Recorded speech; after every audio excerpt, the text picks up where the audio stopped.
Assalamualaikum warahmatullahi wabarakatuh dan salam sejahtera bagi kita semua.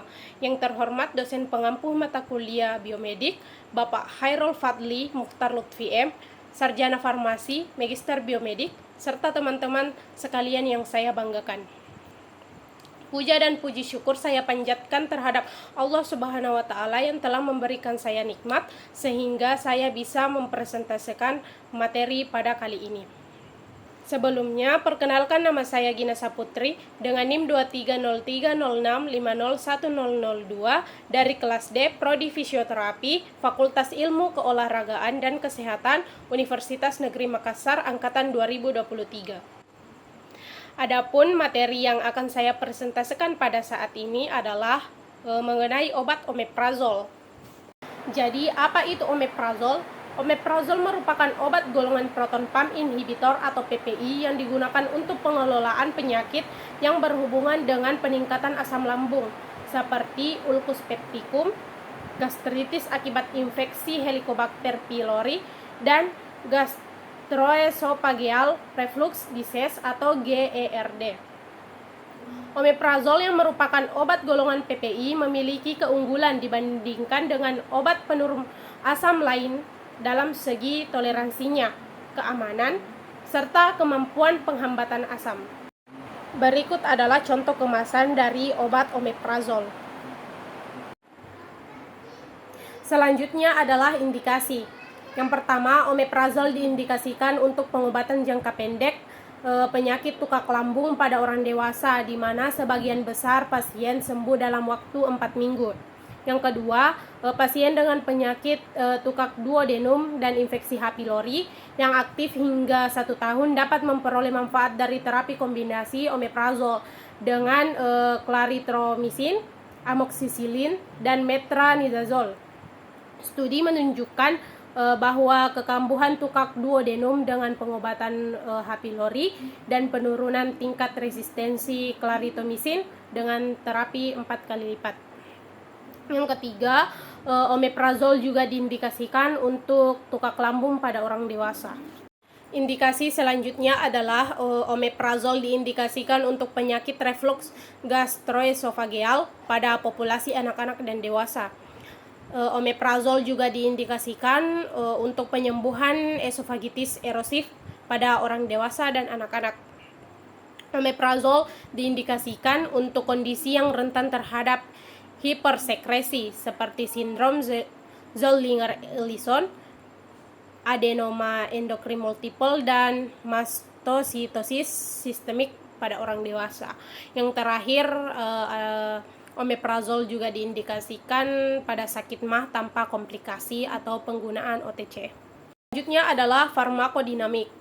Farmakodinamik omeprazol merupakan penghambat pompa proton yang bekerja menghambat produksi asam lambung pada tahap akhir, yaitu menghambat pompa ATP, H+ atau K+ sel parietal yang mensekresi asam.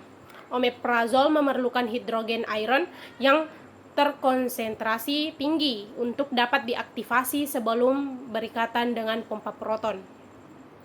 Sel parietal lambung secara aktif akan mensekresi hidrogen ion dengan kanalikuli sekretori sebelum obat omeprazol mencapai sel parietal. Omeprazol mengikat pompa proton pada keadaan sedang mensekresi asam. Pemberian omeprazol secara berulang dibutuhkan untuk menghambat pompa proton secara adekuat dan lengkap. Potensi penghambatan asam akan semakin berkurang pada malam hari jika pemberian omeprazol 1 kali sehari pada pagi hari, karena sekitar 25% pompa proton diganti dengan yang baru selama 24 jam. Selanjutnya adalah farmakokinetik. Omeprazol merupakan PPI yang bersifat irreversible. Omeprazol kerap digunakan dalam pengelolaan ulcus pepticum, ulserasi lambung karena obat antiinflamasi, nonsteroid atau OAINS, sindrom Zollinger-Ellison, dan infeksi H. pylori. Tahap-tahap farmakokinetik. Yang pertama itu absorpsi. Omeprazol memiliki waktu kerja yang cepat dengan bioavailabilitas 30-40% jika diberikan secara oral. Efek penghambatan asam terjadi dalam waktu 1 jam setelah pemberian. Omeprazol mencapai efek maksimum dalam waktu rata-rata 2 jam atau 0,5 sampai 3,5 jam dan bertahan sampai waktu 72 jam. Kemudian diikuti dengan aktivitas basal kembali dalam waktu 3 sampai 5 hari. Yang kedua itu distribusi. Omeprazol memiliki ikatan protein yang besar, yaitu sekitar 95% dengan volume distribusi sekitar 0,39 liter per kilogram. Omeprazol terdistribusi ke jaringan terutama sel parietal lambung. Omeprazol juga dapat masuk ke air susu ibu. Yang ketiga yaitu metabolisme. Omeprazol dimetabolisme secara cepat oleh enzim sitokrom P45 hepar terutama melalui CYP2C19 dengan hasil metabolitnya hidroksiomeprazol. Pasien yang memiliki metabolisme lambat atau slow metabolizers atau kekurangan enzim CYP2C19 dan diberikan omeprazol memiliki konsentrasi plasma yang lebih meningkat 5 kali lipat dibandingkan dengan pasien dengan metabolisme normal. Yang terakhir adalah eliminasi. Ekskresi metabolit omeprazol terutama melalui urin dan sisanya melalui feses atau bile.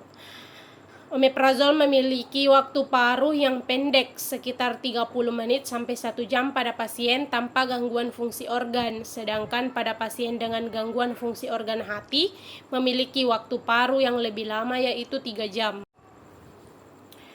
Berikutnya kita masuk pada formulasi omeprazol. Yang pertama itu bentuk sediaan. Bentuk sediaan berbentuk kapsul lepas tunda atau delayed release, tersedia dalam kekuatan 10 mg, 20 mg, dan 40 mg. Delayed release oral suspension dengan kekuatan 2,5 mg dan 10 mg. Bentuk lepas cepat atau immediate release bentuk tablet dan kapsul kekuatan 20 mg dan 40 mg. Sediaan injeksi omeprazol tersedia dengan kekuatan 40 mg dengan bentuk vial. Yang kedua yaitu cara penggunaan. Sediaan lepas cepat omeprazol dapat dikonsumsi dengan atau tanpa makanan. Sementara itu, sediaan lepas tunda disarankan dikonsumsi dalam keadaan perut kosong, yaitu setidaknya 1 jam sebelum makan. Sediaan lepas tunda tidak boleh digerus atau dikunyah, hanya ditelan utuh. Sediaan intravena omeprazol harus diencerkan terlebih dahulu dengan dextrose 5% atau cairan salin normal. Yang ketiga yaitu cara penyimpanan. Seluruh bentuk sediaan omeprazol harus disimpan di bawah suhu 25 derajat Celcius. Penyimpanan juga sebaiknya dihindarkan dari tempat lembab dan paparan sinar matahari langsung. Yang keempat itu ada golongan obat. Omeprazol ini termasuk golongan obat keras yang biasa diberi tanda merah. Selanjutnya yaitu efek samping dari omeprazol. Efek samping yang paling sering terjadi akibat penggunaan omeprazol dengan frekuensi antara 1-10% adalah sakit kepala, konstipasi, diare, nyeri perut, kembung, infeksi saluran pernafasan, dan ruam makula popular. Kontraindikasi. Omeprazol dikontraindikasikan pada pasien yang memiliki riwayat hipersensitivitas terhadap omeprazol ataupun obat penghambat pompa proton lainnya. Omeprazol juga dikontraindikasikan pada pasien yang mengonsumsi nelfinavir karena dapat terjadi penurunan konsentrasi obat nelfinavir. Dan yang terakhir adalah kesimpulan. Omeprazol adalah obat golongan proton pump inhibitor atau PPI yang digunakan untuk mengelola penyakit yang berhubungan dengan peningkatan asam lambung seperti ulcus pepticum, gastritis akibat infeksi Helicobacter pylori, dan gastroesophageal reflux disease atau GERD. Omeprazol memiliki keunggulan dibandingkan dengan obat penurun asam lain dalam segi toleransinya, keamanan, serta kemampuan penghambatan asam. dengan indikasi yang disetujui oleh FDA. Omeprazol dapat digunakan untuk pengobatan jangka pendek penyakit tukak lambung pada orang dewasa, pasien dengan penyakit tukak duodenum dan infeksi H. pylori. Berakhirlah sudah pemaparan materi tentang obat omeprazol dari saya. Berikut adalah beberapa referensi dari materi yang telah saya bawakan. Apabila ada kekurangan mohon dimaafkan. Wabillahi taufiq wal hidayah. Wassalamualaikum warahmatullahi wabarakatuh.